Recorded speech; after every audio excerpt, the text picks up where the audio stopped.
Good afternoon, everyone. Have you heard about the Colonial Pipeline shutdown? Map of disruption. Solution: allow more truckers to deliver more fuel. Oh wait, that was the excuse that there weren't enough truck drivers to deliver enough fuel, so expect fuel price rises in the summer. Can't have it both ways. Mammoth bone tents. Ice Age exit. More defined sprites in the skies right along with record hail. More economic distractions as the intensification of the grand solar minimum begins to affect life on our planet.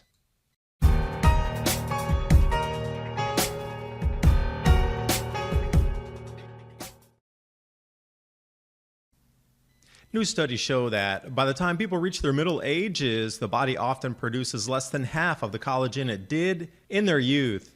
Collagen is the main building block in our skin, making up 70 to 80% of it. This is why we get sagging skin and wrinkles as we age.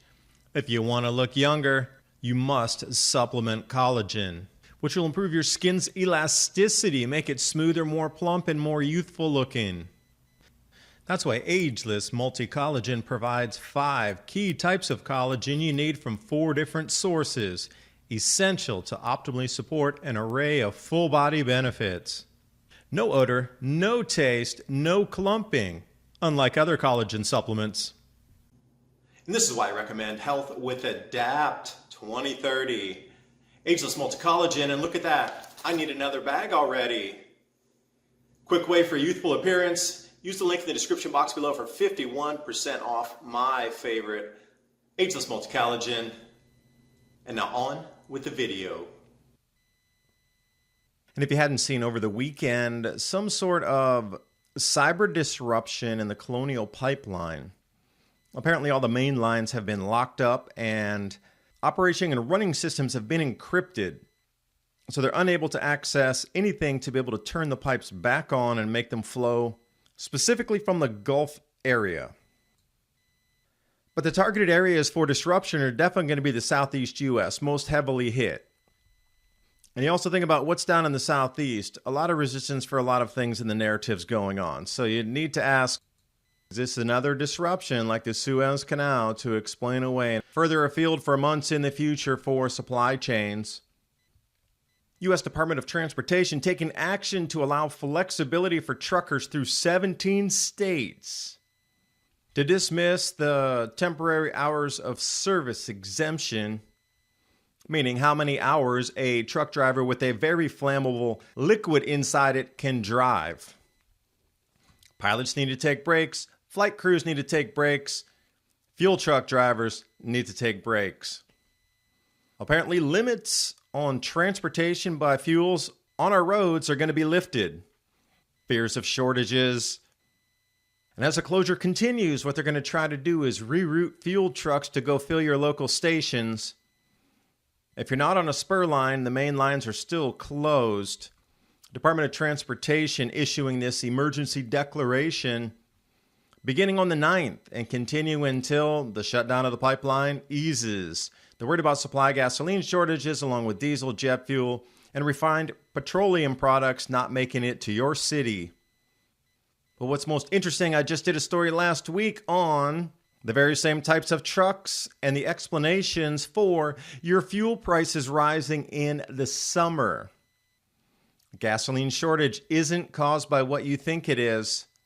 It's caused by a shortage of truck drivers. There's not enough trucks, so they were expecting fuel prices as the excuse anyway through the summer because they didn't have enough truck drivers. 25% less drivers, less licensed drivers, less vehicles to deliver gasoline.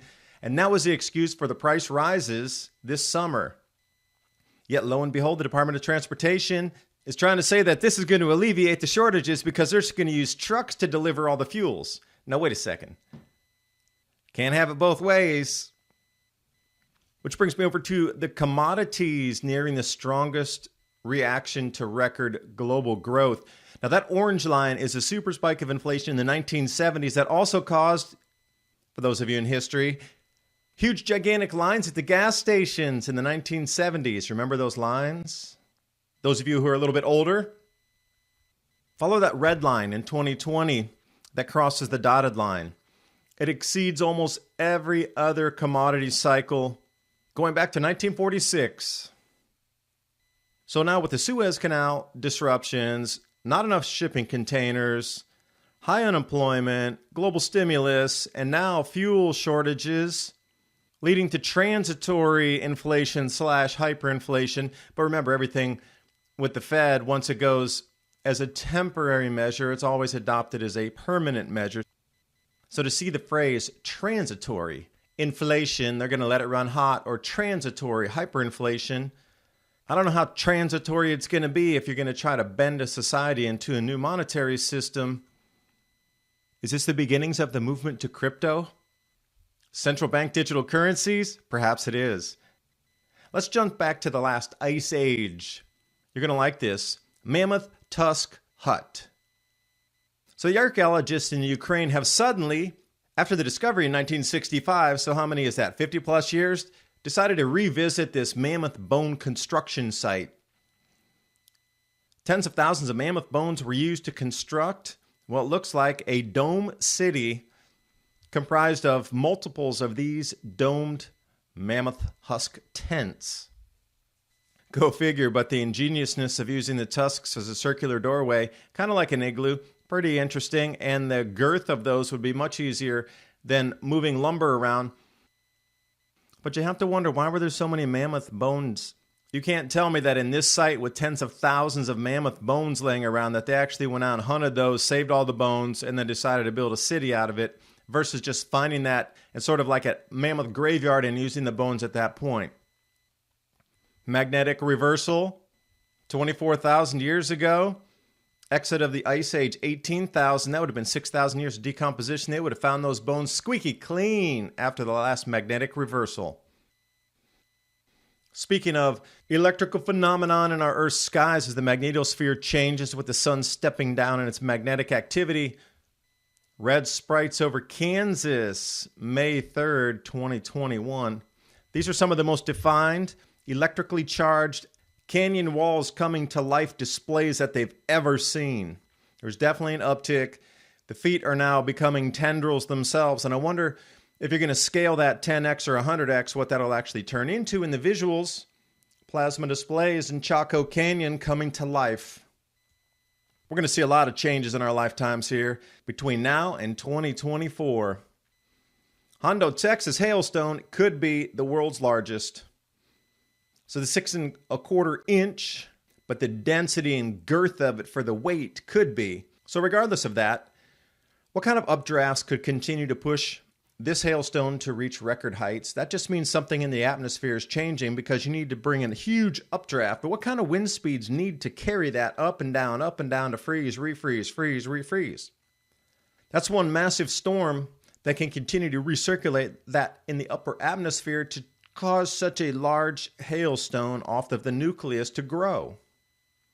Indeed, it's a wow factor story, but what the wow factor story is at the far left, that storm that you're looking at, and the cloud heights and the wind speeds, that's not really being talked about. Focus on the ice, that's the distraction.